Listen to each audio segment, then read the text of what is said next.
Assalamualaikum warahmatullahi wabarakatuh. Salam Om Swastiastu, Namo Buddhaya, salam kebajikan.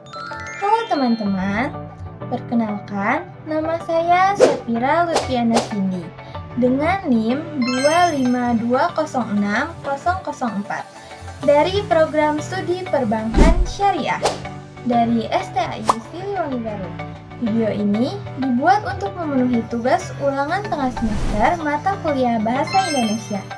Pada kesempatan kali ini, saya akan memaparkan materi tentang penulisan karya tulis ilmiah.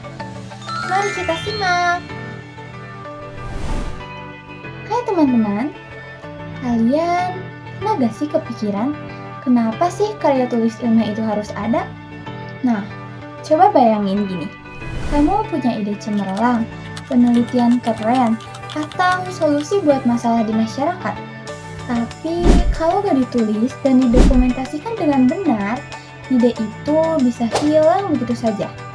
Nah, karya tulis ilmiah ini hadir sebagai wadah resmi untuk mendokumentasikan hasil penelitian dan pemikiran ilmiah, lalu menyebarkan ilmu pengetahuan secara terstruktur dan kredibel. Ada juga mendorong kemajuan di bidang akademik, teknologi, dan sosial. Juga membuktikan bahwa argumen punya dasar kuat dan bisa dipertanggungjawabkan. Singkatnya, karya ilmiah itu adalah bukti nyata bahwa ilmu pengetahuan terus berkembang sampai saat ini. Terus, apa sih manfaatnya buat kita sebagai mahasiswa? Nah, jadi teman-teman, banyak banget loh manfaatnya. Aku rangkumin ya. Yang pertama, melatih berpikir kritis dan sistematis. Kayak kita belajar menyusun argumen yang logis. Terus yang kedua, meningkatkan kemampuan menulis secara akademis dan profesional.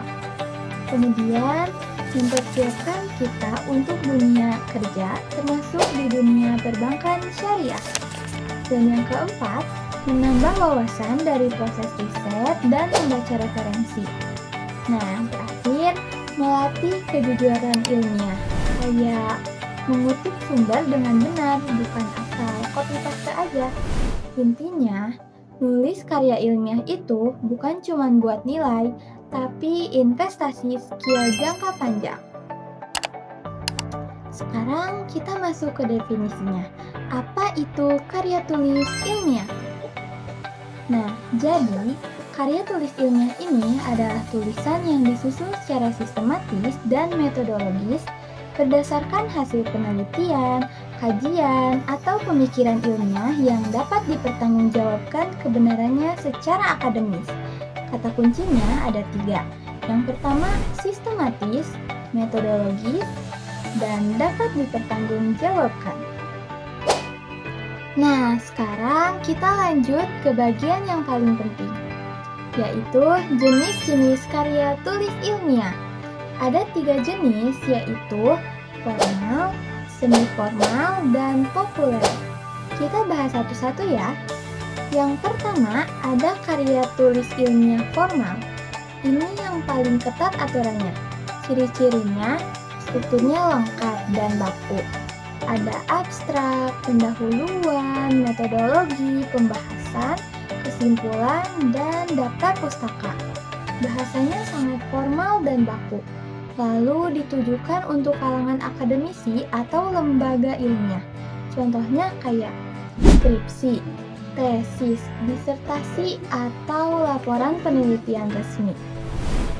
Yang kedua, ada karya ilmiah semi-formal. Ini ada di tengah-tengah, gak sekaku formal, tapi tetap ilmiah. Ciri-cirinya, strukturnya lebih fleksibel, bahasanya ilmiah tapi lebih mudah dipahami. Lalu ditujukan untuk kalangan tertentu, bukan publik umum. Contohnya, ada makalah. Nah, yang ini pasti udah familiar kan? Makalah buat tugas kuliah itu masuk kategori semi-formal. Terus ada laporan praktikum atau laporan kegiatan. Dan ada juga artikel seminar. Semua itu masuk ke kategori jenis semi formal. Yang terakhir, ada karya ilmiah populer. Ini yang paling friendly buat pembaca umum. Ciri-cirinya, bahasanya ringan, komunikatif, mudah dipahami semua kalangan. Terus, tidak terlalu terikat format baku, tapi tetap berbasis fakta dan data, tapi dikemas menarik.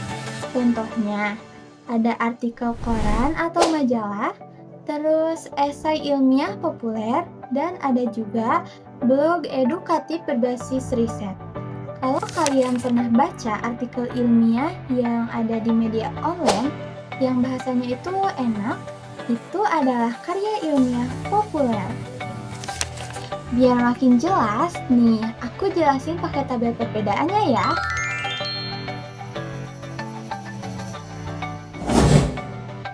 Jadi intinya, semakin ke kanan, semakin santai bahasanya. Tapi ketiganya tetap harus berbasis fakta dan dapat dipertanggungjawabkan. Itu dia pembahasan lengkap tentang karya tulis ilmiah.